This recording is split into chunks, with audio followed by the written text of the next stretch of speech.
se as igrejas bem soubessem, os pastores fossem zelosos de fato com a palavra de Deus, jamais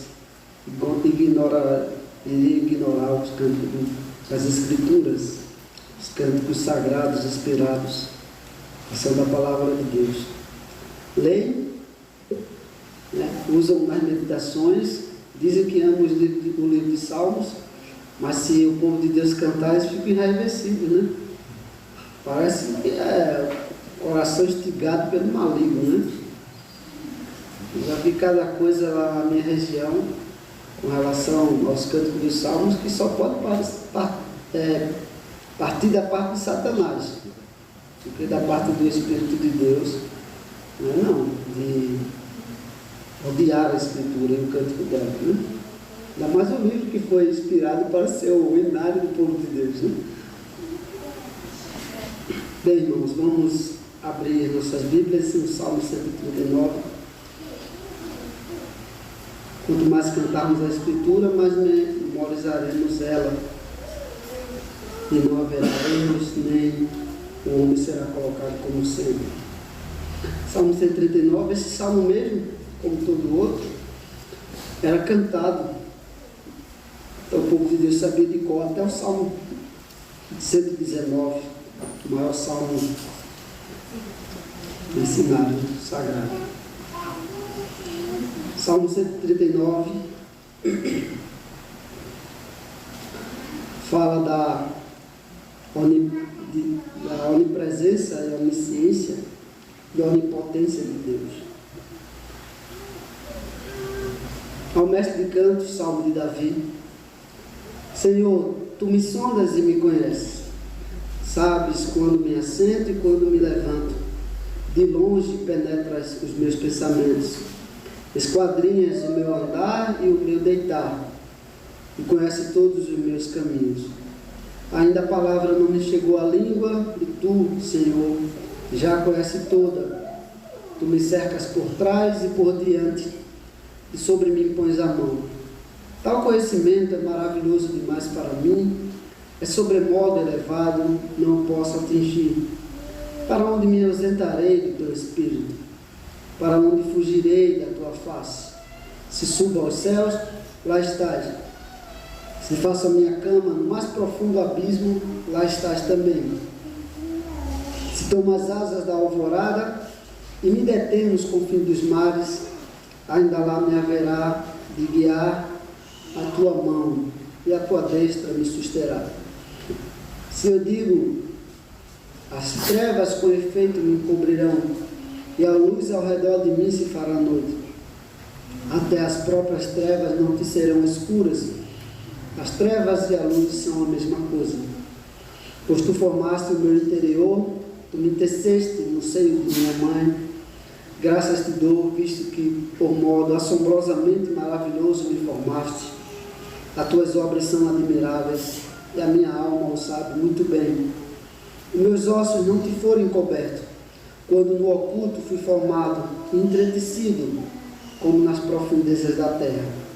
Os teus olhos me viram a substância ainda informe, e no teu livro foram escritos todos os meus dias, cada um deles escrito e determinado, quando nenhum dele havia ainda. Que preciosos para mim, ó Deus, são os teus pensamentos, e como é grande a soma deles. Se os contassem, excede os grãos de areia. Contaria, sem jamais chegar ao fim.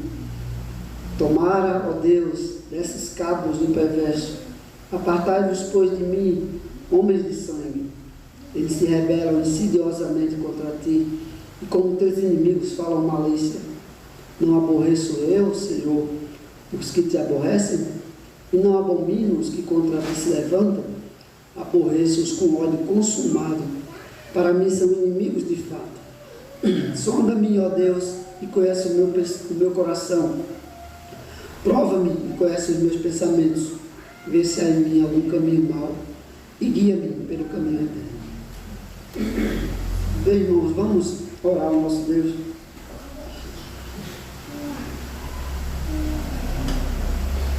E em seguida, observar detalhes desse texto. Santíssimo Deus, Te agradecemos por esse privilégio que o Senhor nos concede, de reunidos adorar o Senhor, engrandecer o Teu nome, cantar louvores a Ti, cantar a Tua palavra, exaltar o Senhor, lembrar do Teu favor, dos Teus poderosos feitos. Te agradecemos, ó Deus, porque nos reunimos nesse dia para observar a Tua palavra, entender o Teu querer, mesmo que de forma limitada como somos, contemplando a Tua palavra, a revelação do Senhor, como o Senhor age, como o Senhor decide e executa todas as coisas para a Tua glória, conforme a Tua vontade. Te agradecemos porque aqui podemos orar ao Senhor, podemos ler a Tua palavra, podemos engrandecer ao Senhor e lembrar do Teu favor, do Teu amor que o Senhor nos concede em Cristo Jesus. Lembrar que o Senhor nos deu a vida e tudo que temos em nossas mãos procede de Ti e Te damos graças, Senhor. Ser com o Teu povo que aqui se reúne para Te adorar nesse lugar construído e separado por esse tempo para o Teu povo se encontrar como família do Senhor e Te prestar culto. Dá-nos a Tua graça para que possamos viver para a Tua glória todos os dias de nossa vida, apesar das circunstâncias, das dificuldades que sempre sobrevêm sobre nós. Concede-nos a Tua graça. Sem Ti nada podemos fazer. Protege o Teu povo, livra dos inimigos, de acusações levianas, de perseguições, e que aqueles que são inimigos da Tua palavra possam temer perante os Teus poderosos feitos, assim como o Senhor foi com o Teu povo no passado, continua sendo com o Teu povo fiel em nossos dias, Senhor. São poucas igrejas que, de fato, têm uma liderança que busca agradar o Senhor, mesmo sendo homens falsos como somos. Concede o Teu favor à liderança dessa igreja, ao seu pastor, ao seu conselho e aos diáconos, para que mantenham-se fiéis, assim como as igrejas pequenas, na época do Apocalipse, possam permanecer zelosas da Tua palavra, independente, ó Deus, de tudo que aconteça na nossa volta. Concedes esse teu favor a nós, Teu povo, e perseverarmos na verdade. Haja o que houver, assim como o Teu povo perseverou ao longo da história, ao longo do tempo. Concede fidelidade, amor, zelo, temor do Senhor, que a Tua igreja possa buscar cada dia agradar mais o Senhor do que a homens, e que os homens possam reconhecer e se curvar perante a Tua vontade santa. Em Cristo Jesus nós te rogamos.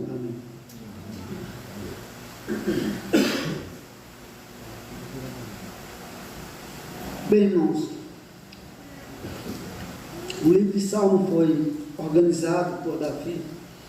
A maioria dos salmos foi escrita por ele, mas sabemos que tem salmos de famílias que foram separadas e consagradas para o louvor, como a família de Asaf, de Coré, de Corá.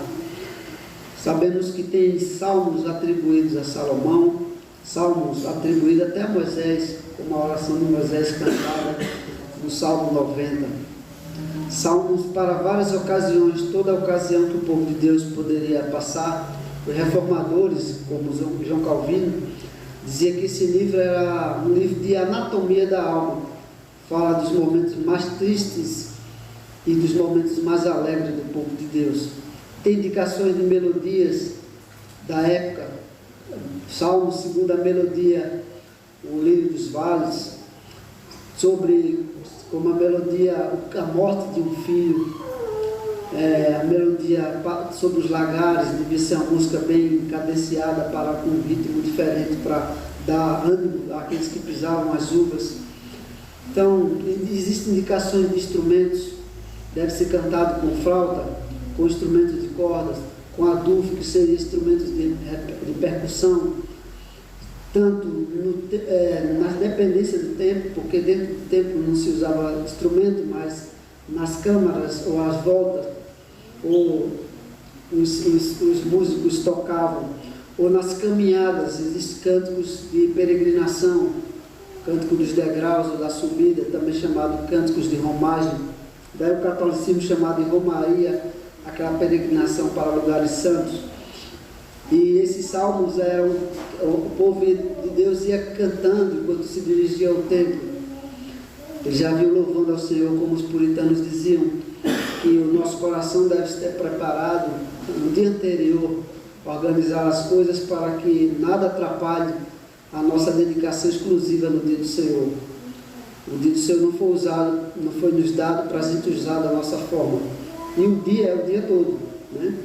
Não é apenas 1 hora à noite, das 7 às 9, 1 ou 2 horas, das 7 às 7 e meia, das 7 às 9, mas era do pôr do sol do nascer do sol ao pôr do sol. O dia era o dia mesmo. O sol foi feito para presidir o dia, a luz estreia para presidir a noite. A igreja não adorava à noite. Muitas igrejas fazem culto à noite, e a pessoa usa o dia do Senhor ao bel prazer, muitos para fazer faxinas de sua casa, adiantar os serviços da semana. Deus nos deu 6 dias para organizarmos a nossa vida, e um dia Ele pediu para si para ser santificado. Não é só guardar e descansar no descanso ocioso, como vai pontuar o nosso catecismo, no descanso de entretenimento, mas é no descanso santificado. Obras de caridade, de visitação aos enfermos, de visitação aos irmãos para motivá-los e incentivá-los na caminhada, como o Salmo 89, 84, e também o Salmo 122 vai lembrar da alegria de estar na casa do Senhor. Ele diz, o Salmo 84 diz: quão amáveis são os teus tabernáculos, a minha alma, os pardais encontrou casa, a andorinha viu para si, a minha alma encontrou os teus altares. É um salmo de saudade do templo, de desejo de estar lá. Não foi incluído nos cânticos de romagem, mas poderia ser, né? E também o Salmo 122, alegrei-me quando me disseram, vamos à casa do Senhor. Quando você lembra os seus irmãos, procuram Ele, hoje a gente tem o recurso de mandar mensagem, de incentivá-los, de lembrá-los, nos lembramos dele, de motivá-los a estar na casa do Senhor. Não é a alegria individual, pessoal, alegrei-me de ir à casa do Senhor, mas alegrei-me quando me disseram, vamos, né? Eles se dirigiam à casa do Senhor e pararam os nossos pés, as portas da casa do Senhor, do lugar de encontro, para lá se dirigem as famílias, as tribos, como convém ao Senhor, né? Como convém se reunir para adorar o Senhor. A convocação é a ordenança do Senhor, a santa convocação é a ordenança de Deus. Então, não é uma ordenança da liderança da igreja, né? Não é uma cobrança da liderança da igreja, é uma ordenança do Senhor. Se você tem Deus como seu Senhor, e se você não deixa de ouvi-lo, ou a pessoa não deixa de ouvi-lo, está deixando de atender a santa convocação para o culto.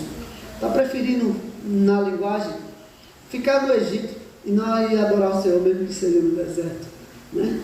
E quando chega na casa do Senhor, no local de adoração, é onde nós recebemos a revelação de como deve se prestar culto, a instrução da palavra de Deus. Não podemos adorar como a gente quer, da maneira que a gente desejar. Deus disse como Ele quer ser adorado. Nossa confissão de catecismo também fala disso, né? A maneira pelo qual Deus quer ser adorado é estabelecida por Ele mesmo. Farol dá sugestões, adora aqui mesmo. Faça um culto doméstico, um exemplo. Assista o culto pela internet, não precisa ir ao templo não, né?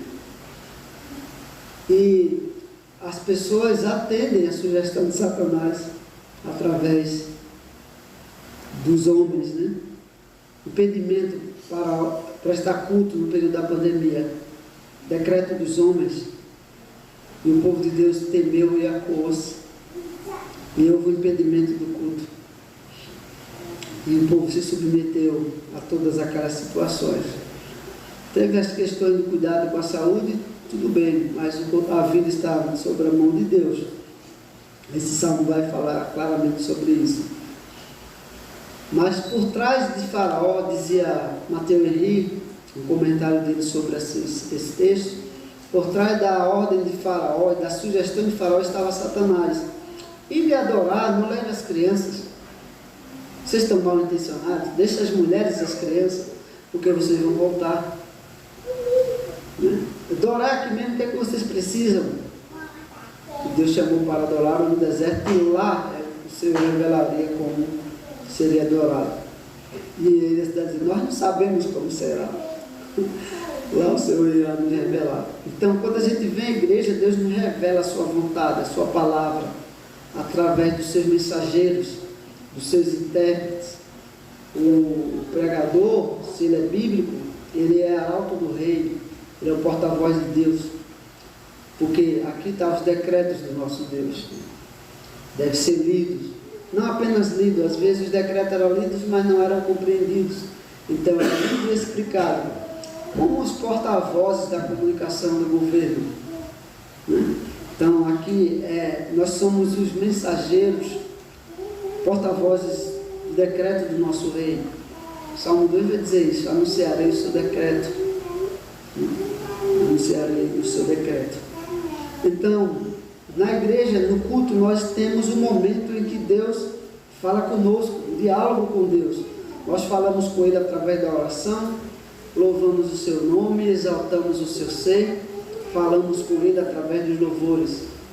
Ele fala conosco através da leitura, da pregação, do sacramento. E o sacramento é um momento da ceia, do banquete pactual, do banquete de comunhão, de Deus conosco e com o seu povo, o seu corpo, a sua igreja. Então não se pode ignorar, desprezar os benefícios disso. O ministro da palavra não é só ministro da palavra, é da palavra e dos sacramentos. Não se preocupe não, presidente, isso sempre acontece. Aqui em São Paulo tem acontecido poucas vezes. Lá eu já derrubei o microfone, quebrei copo. Fui na Bahia pregar uma vez, a primeira coisa que eu fiz foi quebrar um copo na escola dominical. Desastrado, né? Eu obedeci. Mas, irmãos, nós nos reunimos na casa do nosso Deus para um diálogo com Ele, da nossa alma com o nosso Criador. Falamos com Ele por meio da oração, dos cânticos. Ele fala conosco por meio da palavra lida, pregada. E o pastor não é apenas ministro da palavra, é ministro da palavra e dos sacramentos, das ordenanças do Senhor. E Deus concede dons aos homens para conduzir a sua igreja.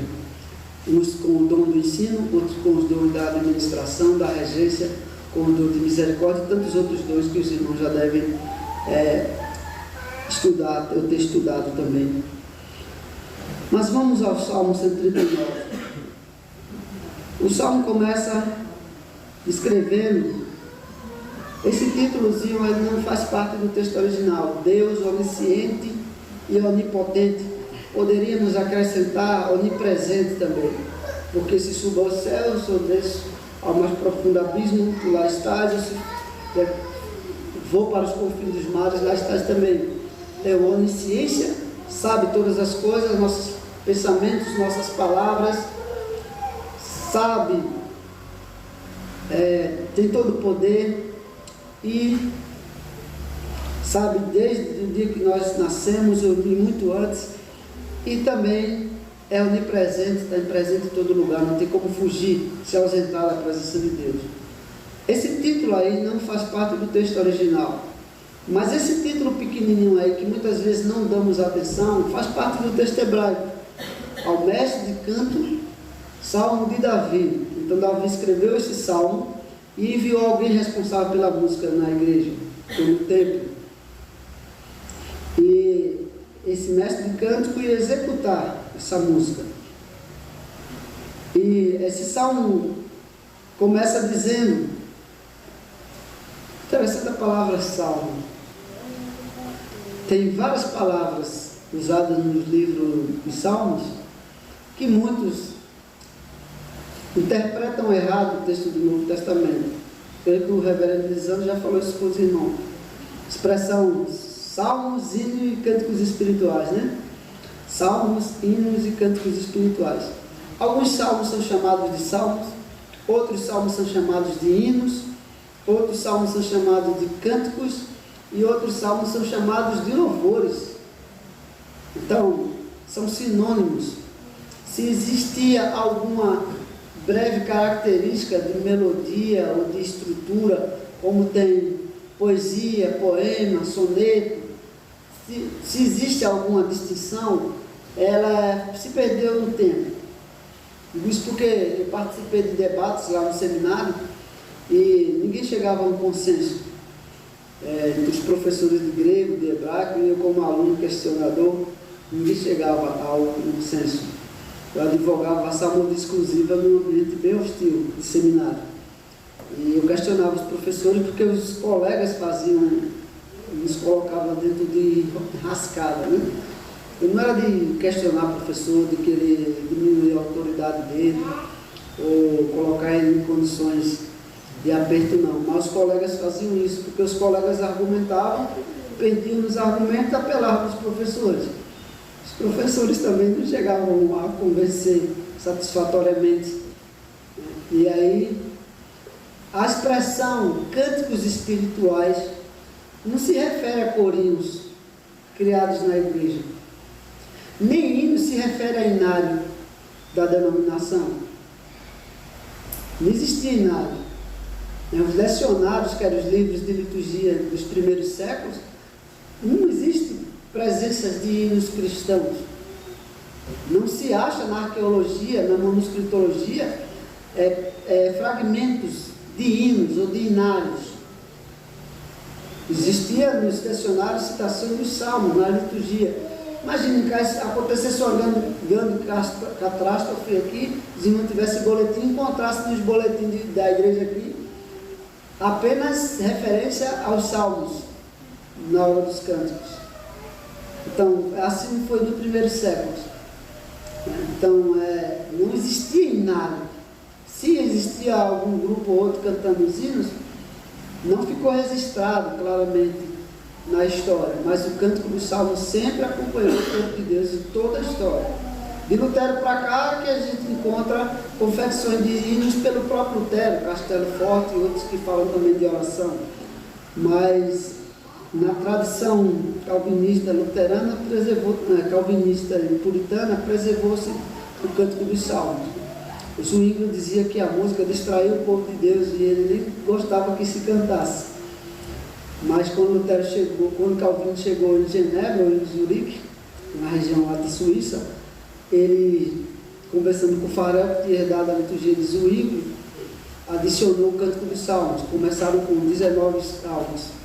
Depois os puritanos fizeram um saltério, um livro de salmos para ser cantado, e a nossa confissão de fé manda cantar salmos. Agora, a expressão salmos, hinos e cânticos espirituais, a palavra espirituais não é espirituoso, não é criativo, inspirados e criativos. Cânticos espirituais, cânticos que inspiram a pessoa. Mas espirituais é a palavra que é a mesma derivada de Espírito Santo, pneumáticos.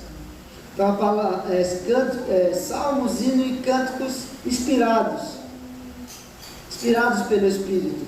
A expressão são 3 substantivos e um adjetivo qualificando os 3 substantivos, ou seja, os salmos são inspirados, os hinos são inspirados, os cânticos são inspirados. Por salmos, hinos e cânticos inspirados.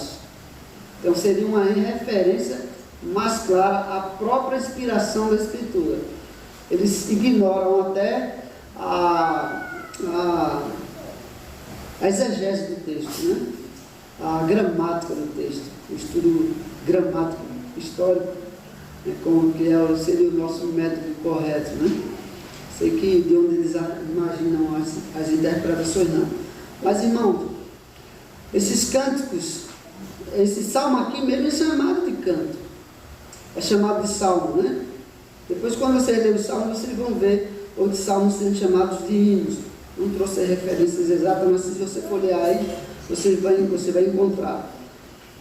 E nós temos aí a primeira expressão: Senhor, tu me sondas e me conheces. A palavra sondar tem um sentido de prescrutar, de investigar, de examinar. Deus se dirige a cada um de nós e examina o nosso coração. Quando um médico quer saber o que a gente tem no estômago, quando a gente tem algum problema de barriga, de intestino, O que é que ele faz? Aquele exame que coloca uma sonda com a câmera, né? Para sondar, para ver o que está incomodando nosso interior. Se um homem quer investigar o fundo do mar, ele faz o quê? Joga uma sonda na terra, uma sonda no espaço, uma sonda. Diz que uma sonda chegou agora perto do Sol, né? Ela suportou uma temperatura altíssima. Não sei até que ponto isso seja verdade, né? Os componentes dela, dentro dela, não foi que ela aguentou aquele calor todo, né? Mas disseram que chegou. Disseram que tem imagem disso aí. Tem gente que não acredita como foi nem na Lua, né? E que tudo foi uma montagem no estúdio, né? Você vê muita coisa na internet. Mas quando você quer investigar um lugar desconhecido, você envia uma sonda. O nosso interior não é um lugar desconhecido por Deus. Pelo contrário, Deus conhece todo o nosso interior. Ele examina, ele não apenas busca conhecimento como aquele robozinho em Marte procurando vida, mas ele já sabe, ele conhece. O sentido é sondar aqui, é conhecer. Veja que o Salmo vai dizer: tu me sondas e me conheces. Uma expressão da poesia hebraica. Quando diz assim que Jó era homem justo e íntegro, tem como a pessoa ser justo sem ser íntegro? Tem como ser íntegro sem ser justo? Então é um paralelismo de ênfase, usando duas palavras. É uma ênfase. A mesma coisa usar o salmo, hino, cânticos espirituais, orações, súplicas e ações de graça. Tem como a gente fazer uma súplica sem orar? Então, são sinônimos, são ênfase. Corpo, alma e espírito, falando da unidade do homem, não tricotomista, mas falando da essência plena do homem, né? Então, nós temos aí paralelismo de palavras com ênfase da poesia hebraica. Fulano imagina uma professora dizer assim: fulano é muito estudioso, é um menino muito inteligente. O que é que você está dizendo com isso? É uma ênfase, é um recurso da literatura, da escrita hebraica. Quando diz sondas, significa também que ele nos conhece. Tu me sondas, tu olha para dentro de mim e me conhece. Tudo que está na minha mente, no meu coração, mas não apenas na minha mente, no meu coração, pela circunstância, mas por toda a história. Você pode não saber o que você pensou ontem, mas Deus sabe detalhadamente. O que você pensou o ano inteiro, o ano passado inteiro, cada pensamento, cada dia, cada momento. Você pode não lembrar as palavras de sua oração, de suas orações.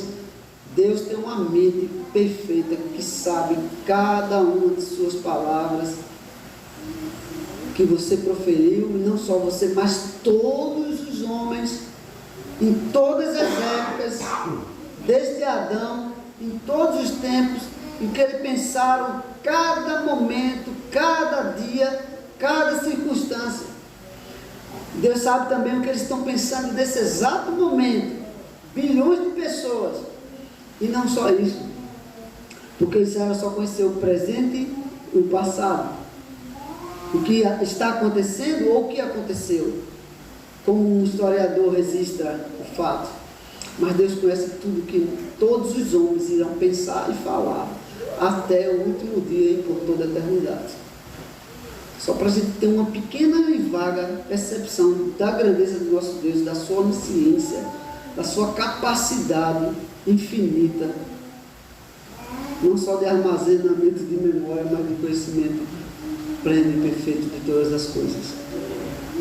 Se os animais e os insetos pensam, Deus conhece os pensamentos deles. Se eles falam, se comunicam, Deus conhece as suas palavras e compreende. Pessoal, no nível da limitação do raciocínio de um peixe,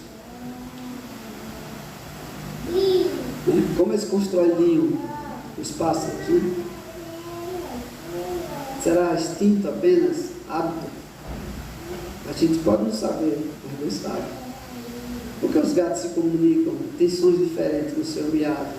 Será que outro gato entende a linguagem dele? Então, Deus sabe. Então, Deus conhece todas as coisas nos seus mínimos detalhes. Veja o que o texto vai dizer: sabes quando me assento e quando me levanto. De longe penetras o meu pensamento dos céus. Dos céus, Deus penetra o nosso pensamento, o nosso coração.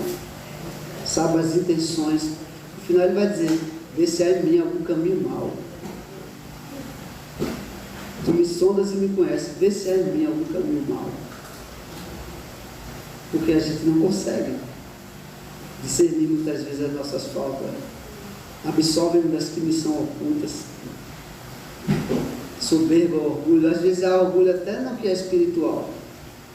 Então o Senhor sabe quando há vaidade até nas nossas boas ações. Quando há maldade até nas nossas boas ações. E quando há boa intenção até nos nossos atos de maldade, de exagero, né? De zelo.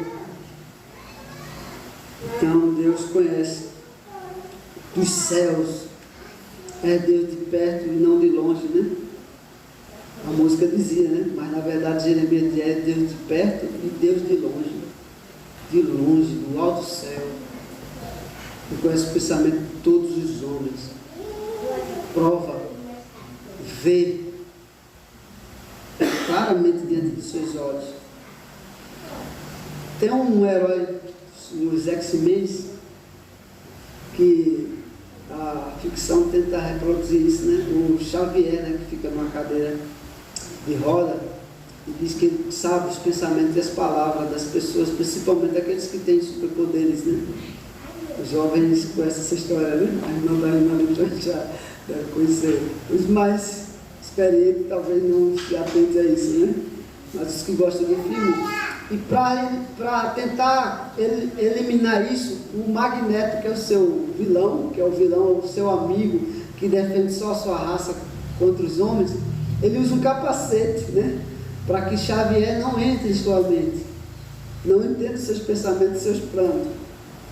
Então todos os outros nem são burros, os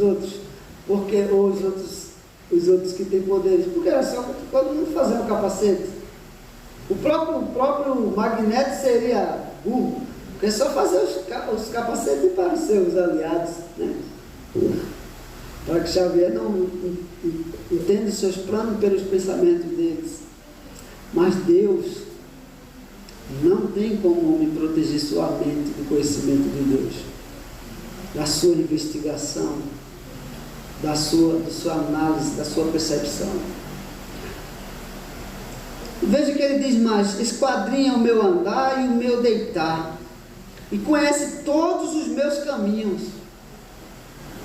E esquadrinhar, o que é esquadrinhar? Eu desenhava quando era jovem, e tem uma técnica de esquadrinhar. Eu não cheguei a usar a técnica de esquadrinhar. Eu achava que dava muito mais trabalho do que fazer na visão assim, né? Eu fazia o esboço para facilitar o desenho, mas quando a pessoa não tem muita habilidade de desenhar, tem uma técnica de esquadrinhar. O que é esquadrinhar?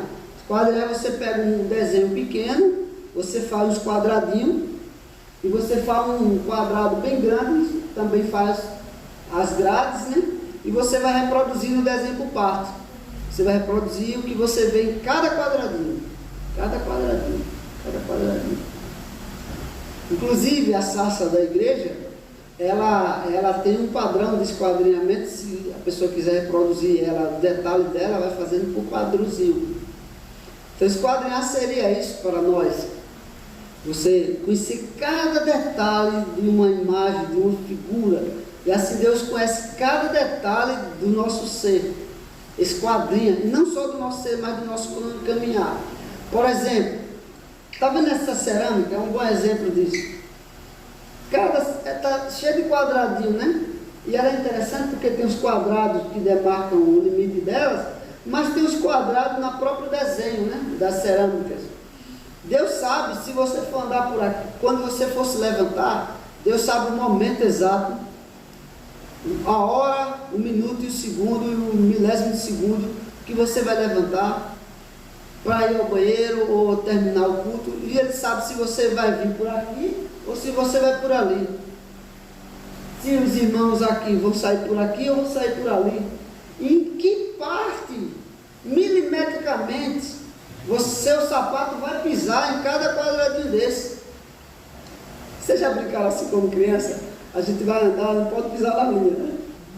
Já andaram? Já brincaram assim? Você vê um negócio da calçada cheia de listinha, não pode pisar na linha, né? Ou você brinca só de andar na linha, né? Não pode pisar fora da linha, né? Quando a gente cresce, a gente fica imaginando coisa. Deus sabe cada local exato você vai pisar a planta do seu pé. Não somente hoje, mas por onde você pisou e aonde você pisará. Deus sabe, porque conhece tudo sobre o passado, presente e futuro, desde toda a eternidade e para todo sempre. Então, é preciso a igreja refletir na grandeza de Deus. A gente tem que parar de pensar muito nos homens. Os pregadores precisam parar de falar menos dos homens e mais de Deus. A gente precisa conhecer mais a Deus, só assim a gente vai conhecer o homem, daquilo que Deus revela sobre ele. Jesus disse uma coisa semelhante a isso. Ele diz que ninguém pode acrescentar um côvado ao passo de sua vida. O côvado era medida entre 45 a 45 centímetros que diz. Tinha vários tipos de côvado. O côvado do homem, o côvado do sacerdote do templo, ou o côvado do rei. O côvado do rei variava. É tipo aquelas questões do governo civil que muda, as taxas, né? As taxas, os padrões econômicos.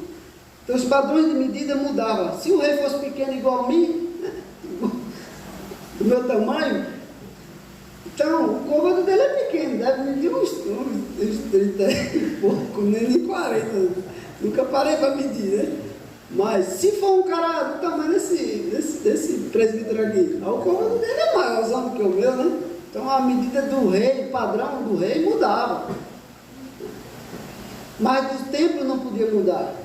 E do homem dependia do homem. Era algo mais flexível. É tipo você medir as coisas no palmo. Se eu for medir a coisa aqui, ó, deu 5 palmos lá, presbítero.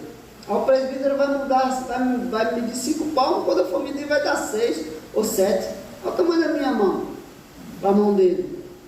Ou vou medir no pé, eu calço 36, o senhor calça quanto? 42. Ó, não dá para medir no pé, dá tantos pés. Peraí, mas o pé é meu ou o pé é seu? Eu digo, eu medi no meu, né? Então aí você se vira aí para recalcular. Então era mais ou menos assim. Então um côvado seria a medida mais ou menos de um passo. 1 metro é a distância de um braço, né? Quando a gente está no serviço militar, a gente tem que fazer assim para dar a distância. Os que fazem a ordem unida tudo certinho, né? Era assim, né? Media para o lado assim, pegar da base do 01, base atirador 01. Aí do 0, a base não se move, né? A base não pode se mover. Uma vez a base atirador 01, o 0 foi assim. Aí desarticulou todo mundo. A base não se move, 01. É o bisonho. A base não se move. A base dá o padrão ali. Então a pedra angular seria a pedra angular, dá o padrão de toda estrutura. Aí o de trás faz assim, ó, distância de um. Cobrir, né? Cobrir. Distância do outro, cobrir, a base do 01. Então todos eles vão cobrir aqui, ó. Vai dar tudo certinho. Todo mundo vai cobrir aqui, ó. Aí vai dar todo mundo certinho. Aí bota os maiores na frente, os pequenos atrás. Já sabe mais ou menos onde ficava, né? Do 35 para trás, né? Então dá aquela cadência, aquela estrutura organizada. né? Então, nós temos aí a ideia de esquadrinhar, de você ter cada parte pré-estabelecida, organizada nos seus mínimos detalhes, centímetro. Então, aqui o braço dá mais ou menos 1 metro. 1 metro para frente, 1 metro para o lado. Um passo dá mais ou menos 1 metro. Se você quer medir um local, quem não está com treino, com nada, você às vezes vai medir e você dá um passo. Pode ser um passo de 2 homens desses aí, que vai dar Você vai medir um terreno, você vai comprar um estádio, né? Você disser tantos passos. Então tem que ser quem mediu. O passo dele é do tamanho do meu. Então tinha essas questões. Quando Jesus diz assim, ninguém pode acrescentar, por mais ansioso que esteja, um côvado ao curso da sua vida, significa que ninguém pode acrescentar um passo a mais do que Deus estabeleceu. Nem para correr no hospital dá tempo. Se Deus estabeleceu até ali o limite da sua vida. Ninguém pode acrescentar um côvado a mais. O dia de amanhã pertence a Deus. Está no controle dele, na determinação dele. Então um côvado é um passo. A medida é pequena. E um passo normal. De 40, 50 centímetros. Ninguém anda fazendo assim. Né? Ninguém anda assim. É normal, passo normal, dá mais ou menos 40 centímetros, é mais ou menos essa distância. Por mais apressado que você queira ir, andando rápido, você não anda esticando as pernas. Então Deus tem estabelecido o nosso andar, cada centímetro, cada quadradinho, cada passo, conhece por onde nós andamos. Veja o que o texto diz mais. Se eu me levanto, imagine se você tem uma cama, tem gente que tem a cama no canto da parede, não dá para sair pelos dois lados, né? Normalmente o casal tem a cama no meio, porque dá para sair pelos dois lados, né? Não sei que você vai escorregando para sair pelo pé da cama, né? Ou o seu cônjuge levanta primeiro, né? E às vezes a mulher levanta primeiro e dorme do lado de levantar. O homem dorme no canto da parede, né? É assim? Quando os quartos são pequenos, né? Então o homem quer descer para ir ao banheiro e tem que escorregar, não pode passar por cima, né? Para não acordar. Mas normalmente, se o homem dormir no lugar de descer, protege a mulher no canto da cama. É uma medida de proteção. Ou assim como andar na rua, a mulher do lado, o homem é do lado da calçada, do lado da rua, a mulher sempre e as crianças sempre do lado protegido. Qualquer ocorrência, você está na posição de protetor, né? Você está na posição de guardião da sua família. Então, Deus conhece o nosso levantar. Se você está numa cama de solteiro, Deus sabe se você vai levantar pela direita ou pela esquerda, se você vai decidir andar ou se você vai cair da cama, né? Deus sabe tudo. E ainda sobre as palavras, ainda a palavra me não chegou à língua e tu, Senhor, já conhece toda. Tu me cerca por detrás e por diante, e sobre mim pões a mão. Davi disse em outras palavras: 1000 cairão à tua direita e 10.000 à tua esquerda, e tu não serás atingido. Por quê? Porque ele era habilidoso nos campos de batalha? Também, mas porque o Senhor o protegia dos golpes dos inimigos que viessem pela direita, pela esquerda, o Senhor o cercava e ainda protegia. Falamos na escola dominical que o homem atirou uma flecha ao acaso, acertou alguém que Deus queria, tinha planejado, determinado que aquela flecha atingiria. E os homens atiravam a flecha o tempo todo em direção ao rei, e o Senhor protegia do rei. Pôr sobre a mão, sobre a pessoa, é sinônimo de proteção. Cercá-lo, protegê-lo, como um escudo. Usa-se a linguagem do escudo, o Senhor é nosso escudo. Então nós temos a expressão de proteção, tu me cercas. Saul não conseguiria fazer mal a Davi, porque Davi o protegia. Davi foi tão ousado que ele ousou enfrentar Golias. Por isso que o salmo mais adiante vai dizer o seguinte: ele confiava na proteção e no agir de Deus. Ele disse assim: não abomino, Senhor, os que contra ti se levantam, abomino, com ódio consumado, com ódio completo. Para mim são inimigos de fato. Tomara desse cabo zelo perverso. E quando ele viu Golias, um homem enorme, com aquela armadura, todo mundo temendo, Saul escondido atrás de sua tropa, ele instigava toda manhã, todos os dias. Não tem homem de Israel não, tem homem de Israel não para me enfrentar? E xingava o Deus de Israel. E Davi chegou e foi levar comida de seus filhos, de seus irmãos, foi procurar notícias sobre eles, para levar para o seu pai, e ele viu aquela situação de quem é esse circunciso que está blasfemando contra o Deus de Israel. Foi até os irmãos, eu vou desafiá-lo, eu vou matá-lo. Foi o mais novo dos seus irmãos certamente mais alto que ele. O próprio pai não queria mostrar ele a Jessé, Jessé não queria mostrar ele ao profeta, porque ele não vai ser não, ele tem mais nenhum outro não. Oxe, não acredito que eu vim na casa errada, que Deus mandou eu vir na casa errada. Tem um que está lá tomando coisas ao vexame, ele, é esse o menino, né? É esse o homem, né? E vai governar esse. Aí já vai Davi, os irmãos eram, tu tá louco, era o caçula, e caçula ninguém respeita caçula, né? O menor, na minha casa eu sou o mais velho, né? Mesmo que as minhas irmãs sejam mais invocadas do que eu, né? Mas tem que você ver. E os irmãos, tu é louco? Não, eu vou falar com o rei.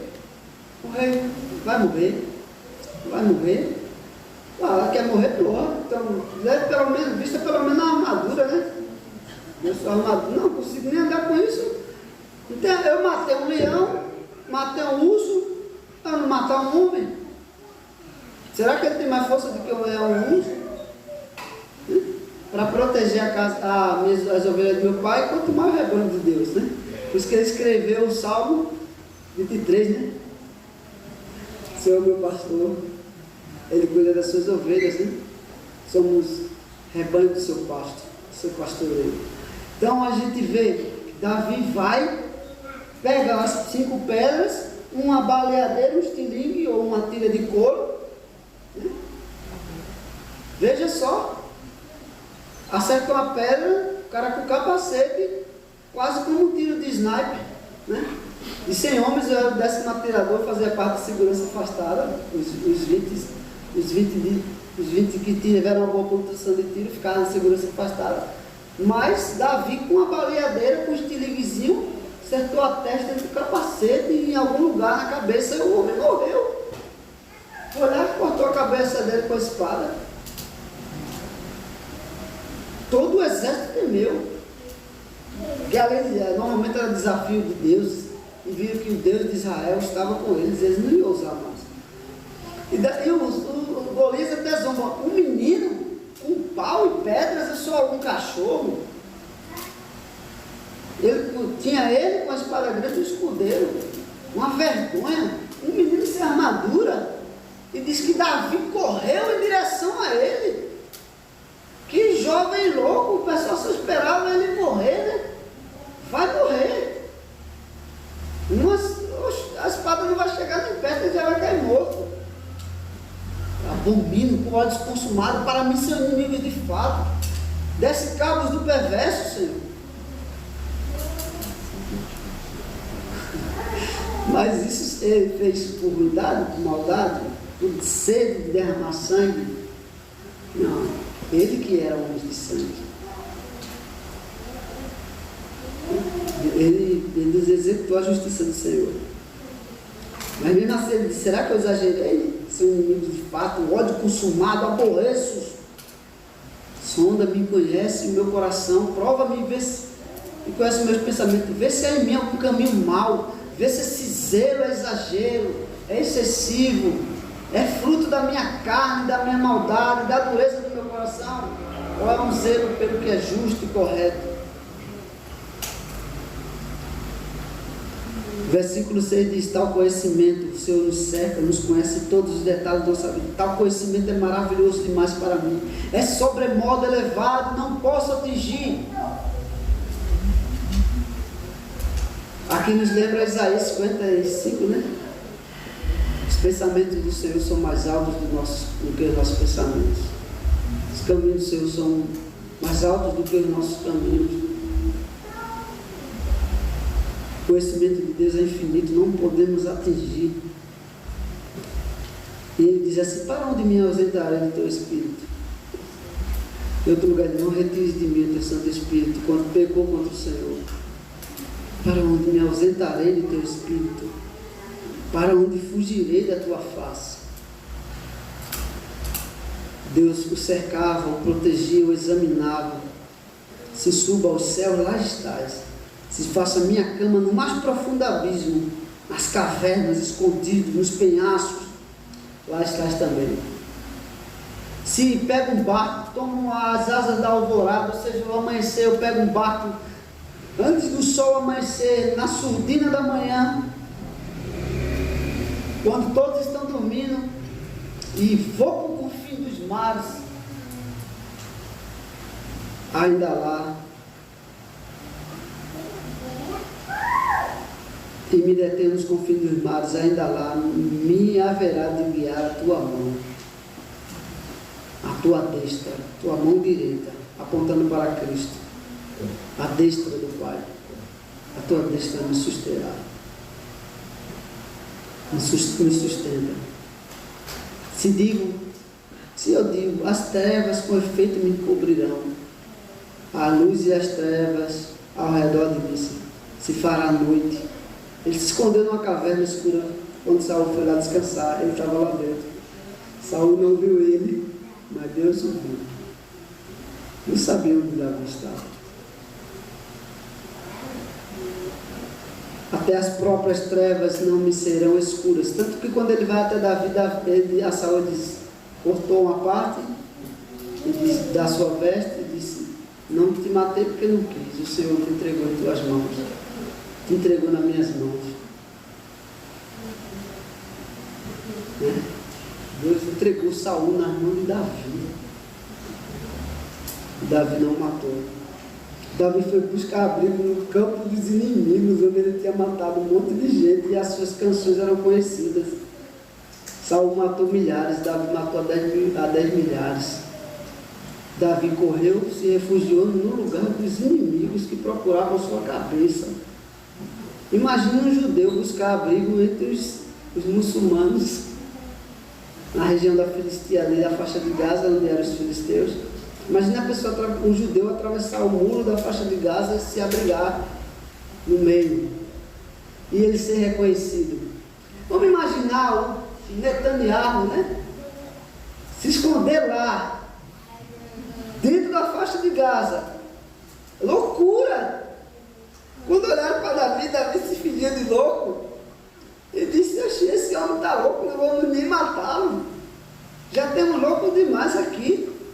Ele queria matar, mas ele queria matar de sobra, ele está louco. Então Deus poupou a vida de Davi em uma exposição de sua cabeça, no meio dos seus maiores inimigos. Irmãos, os ministros fiéis do Senhor estão na mão de Cristo. Não adianta a súzia de malfeitores se levantar. Deus os abate. Deus os abate. Agora, se nosso coração se envaidecer e se orgulhar, somos abatidos junto com eles. Eu tenho experiência sobre isso, que para mim foi um aprendizado. Não foi um aprendizado bom. Eu tive um embate com o diretor do seminário, não vou dizer o nome dele, porque ele é conhecido no país todo também, eu vou defamar ele. Tive um embate, ele era professor de liturgia, a gente debateu sobre salmos. E ele foi fazer uma coisa, quebrou a perna. E eu disse: como Deus é justo e bom. E eu fiquei alegre com aquilo. Não passou 3 meses não, irmão. Eu quebrei a perna também. E quando eu quebrei a perna, eu me lembrei que eu me alegrei da perna dele quebrada. Eu digo: rapaz, que Deus me pegou também, para não me alegrar com a queda do meu inimigo, né? Então, por isso que Deus abatia as nações que abatia o seu próximo. Então a gente vê vários exemplos na Escritura, né? Então, eu entendi, Senhor, porque eu quebrei essa perna. Esse foi um dos motivos. Tinha outros também, né? Também tinha outros motivos. Tanta ovelhinha deixa de ciscar feito um bicho ruim, né? Mas, irmãos, Samuel diz isso: a tua vara e o teu cajado me sustentam. Se a ovelha é desobediente, ele bate com o cajado um lado, uma vara, a vara da disciplina. A vara lá também é usada para disciplina. Se ela insiste, o Senhor, não tenha dúvida, se você for uma ovelha de Cristo de fato, Ele quebra a sua perna. Outra coisa que precisar quebrar para você se aquietar no seu canto. Deus tem misericórdia e piedade de nós. Deus quebrou minhas pernas esses dias. Estava querendo tomar umas ações que não era justa, que não era correta, sem considerar. Orava, mas orava querendo estabelecer minha vontade e disse: se aquieta. Se não se aquietar vai ser pior. Eu já aprendi, como aquele menino que de vez em quando leva uma pancada do seu pai. Eu sei quando meu pai diz: fique quieto, senão vai ser pior, né?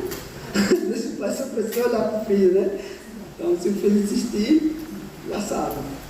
Então, irmão, nós que somos filhos, nós não somos bastardos, o Senhor disciplina. Quando o Senhor disciplina, a gente sabe que é filho de Deus.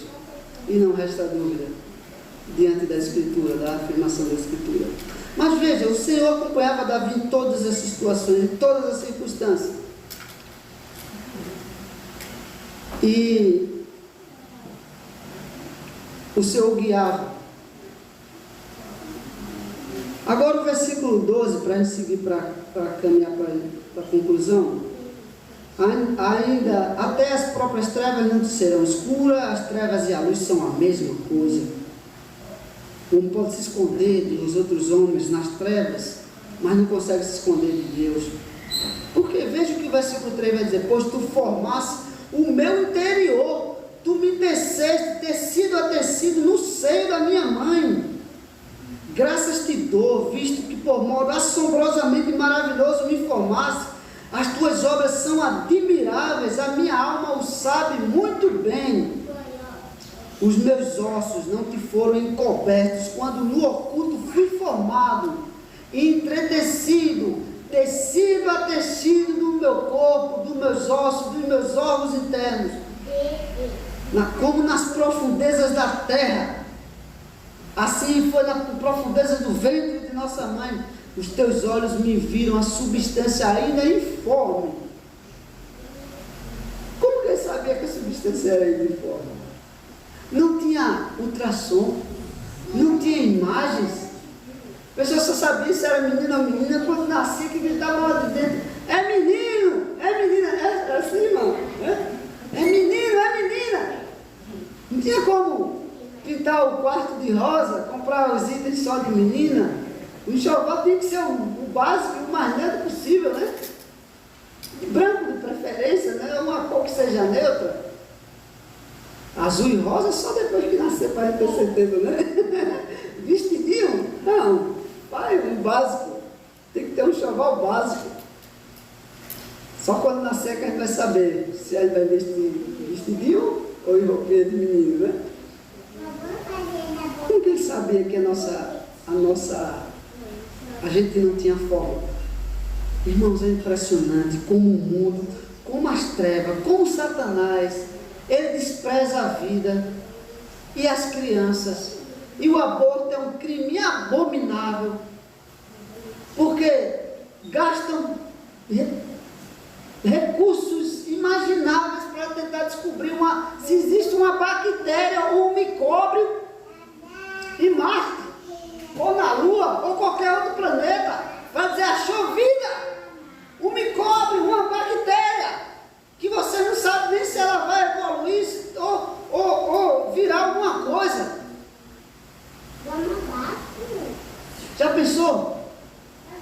Você não sabe se tem água, se tem alguma molécula de vida que possa ter vida, enquanto na Terra uma vida humana no ventre de uma mãe não tem valor.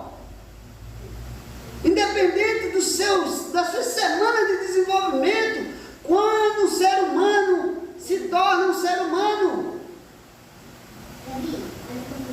quando uma vida é vida na Terra, quando que uma vida é considerada vida na Terra, quando você virou você na barriga de sua mãe, quando Jesus virou Jesus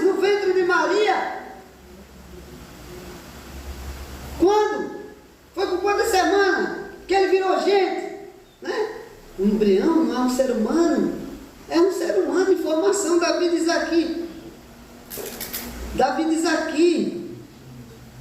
os teus olhos me viram a substância ainda informe, sem forma, sendo formada, sem os bracinhos, sem as perninhas,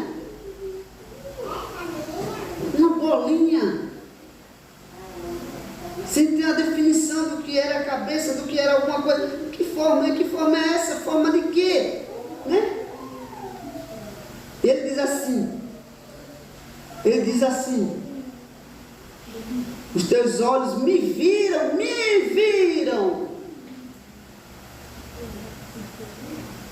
não viram uma coisa estranha, mas viram a mim, viram vocês.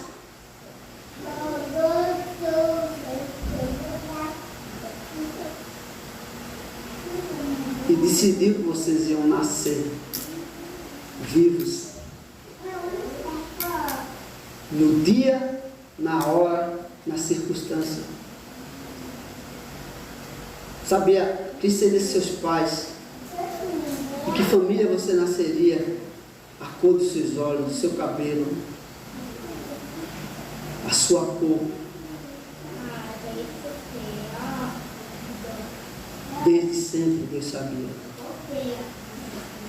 Interessante que ele disse isso a Jeremias, né? Também. Antes que tua mãe engravidasse de você,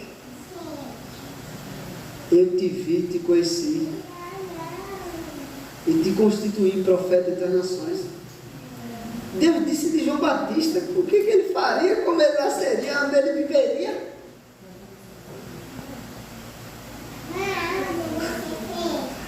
Pensou, a voz que clama do deserto irá preparar o caminho, assim virá o Senhor.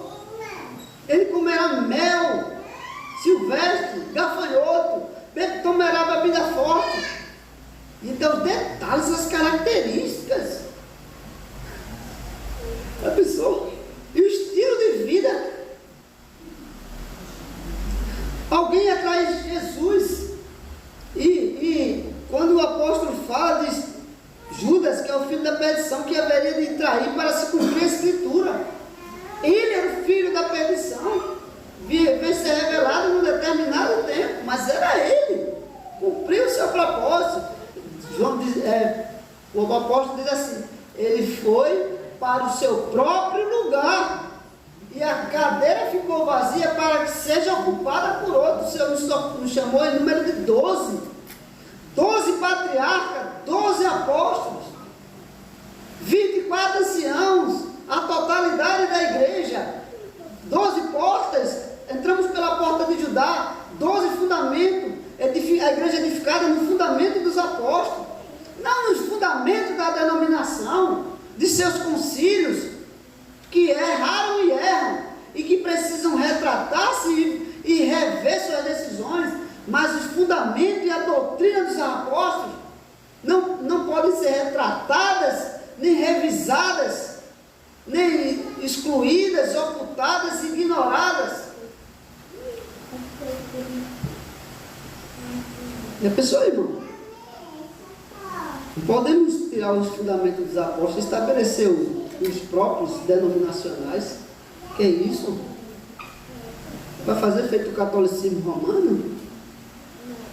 Que eles consideram os papas como sendo iguais apostólicos, ou como aquele herege que disse de apóstolo para apóstolo. Eu acho que Paulo era né? Gostava de sofrer, né? Queria ser abençoado. De apóstolo para apóstolo, Paulo já disse falsos apóstolos, né? Dos 12 apóstolos, mais de 24 estão enterrados em Roma, né? Como é que é isso? Então, só teve 12. Paulo 13º, é considerado 13º, e é considerado apóstolo aos gentios. O Espírito Santo só desce quando os 12 estão completos. Então, nós temos a doutrina dos apóstolos, a Sagrada Escritura, como fundamento. Veja, nos teus olhos me viram a substância informe. Deus tem dor dos nossos dias. Ele sabia como cada apóstolo morreria, o que aconteceria com ele. Ele disse antes, vos perseguirão, vos açoitarão, vos serei levado a tribunais e vos matarão. E a João ele disse: esse aqui vai permanecer vivo até que eu venha. E o Senhor veio por último visitar ele vivo, se revelou a ele no final, quando os outros já estavam mortos. Veja, irmãos, Deus tem todos os nossos dias. Versículo 16: os teus olhos me viram a substância informe, no teu livro foram escritos todos os meus dias, cada um deles escrito e determinado, pré-estabelecido por Deus, quando nenhum deles havia ainda. Eclesiastes 3 diz que há tempo determinado para todo propósito debaixo do céu. O tempo é determinado por Deus e o propósito é determinado por Ele. Tempo de nascer, tempo de morrer, tempo de guerra e tempo de paz. Deus, quando queria dar paz ao seu povo, ninguém tirava a sua paz. Mas Deus, quando queria afligir e disciplinar, não tinha quem livrasse eles da guerra. A Deus pertencem os escudos da terra. Senhor dos exércitos, está conosco. Nunca mais cantei o Salmo 46, né?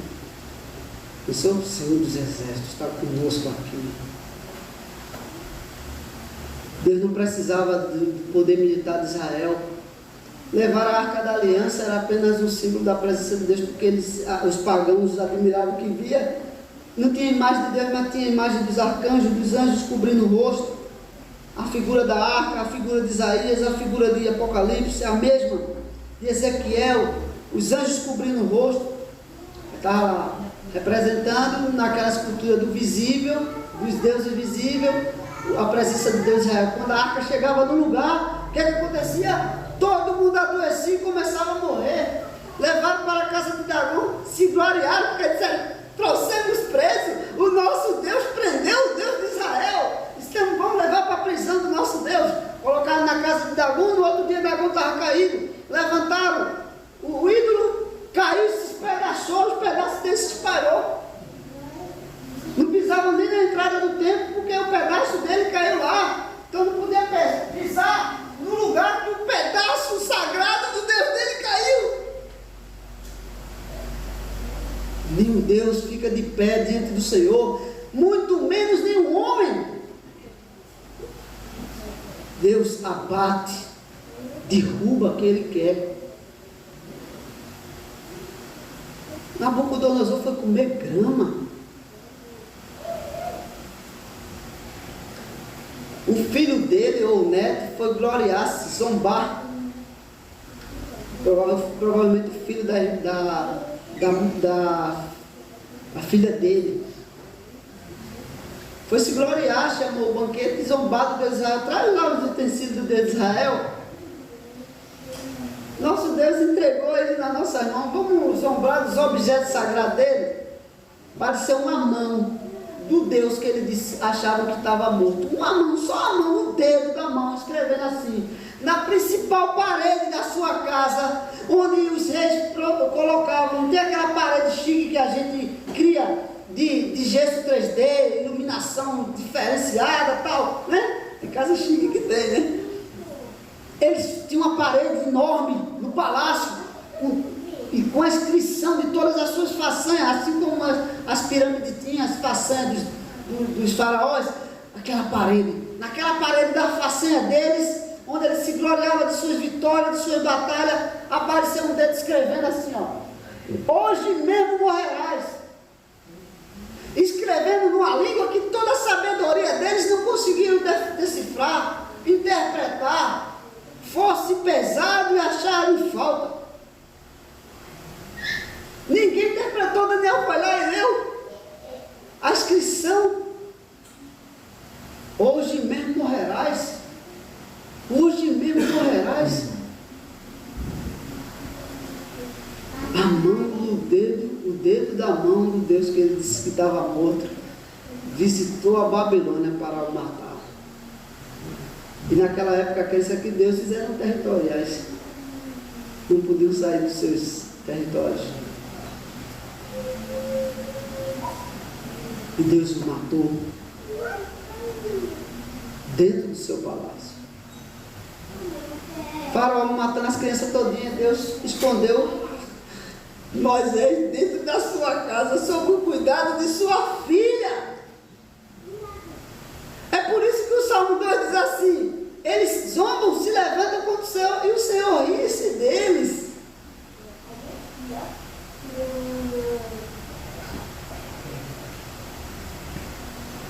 Os homens desceram, os homens queriam construir Babel. Deus desceu, confundiu a língua deles, precisou nem derrubar a torre, pregou desentendimento, eles se destruíram entre si. Irmãos, quando os homens se juntam para tramar contra o que é santo, eles mesmos chegam a um desacordo e um desentendimento. Eles mesmos começam a passar vergonha, um olhando para a cara do outro, constrangidos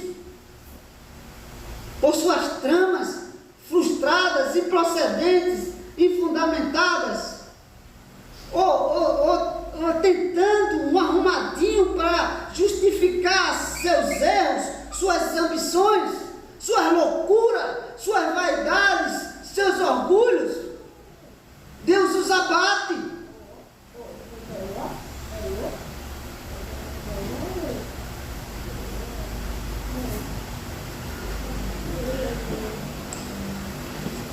Veja o que o texto vai dizer.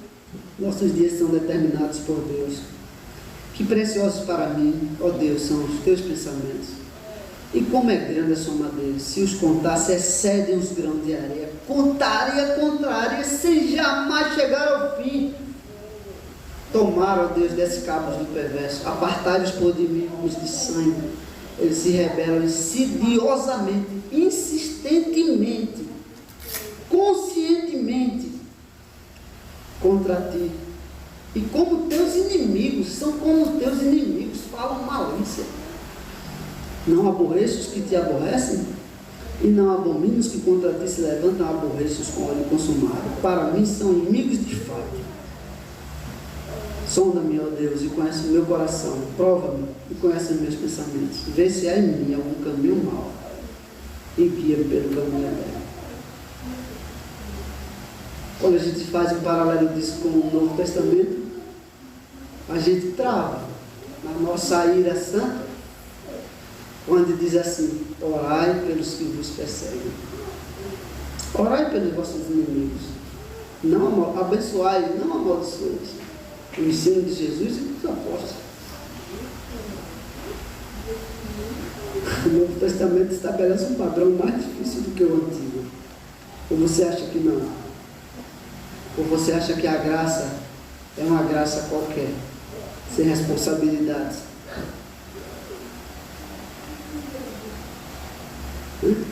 Já pensou? E se alguém nos perseguir por causa da fidelidade à Escritura, regozijai-vos, porque assim perseguiram os profetas que vieram antes de vós, e a nós, os apóstolos, reformadores também, pré-reformadores e tantos outros, mentindo, disseram todo mal contra vós. Regozijai-vos, alegrai-vos, porque é grande o vosso galardão no céu. Ninguém ataca uma igreja fiel, é muito raro. Ninguém joga uma pedra numa árvore que não dá fruto. Fruto não é quantidade, é qualidade. A quantidade é quem dá é Deus. A quantidade quem dá é Deus. A qualidade também. Quando Ele aperfeiçoa a nossa natureza, a nossa capacidade de compreender a Escritura, ilumina a nossa mente e aplicando o Evangelho ao nosso coração. Em Cristo nós temos o padrão de que ele orou pelos malfeitores que estavam matando.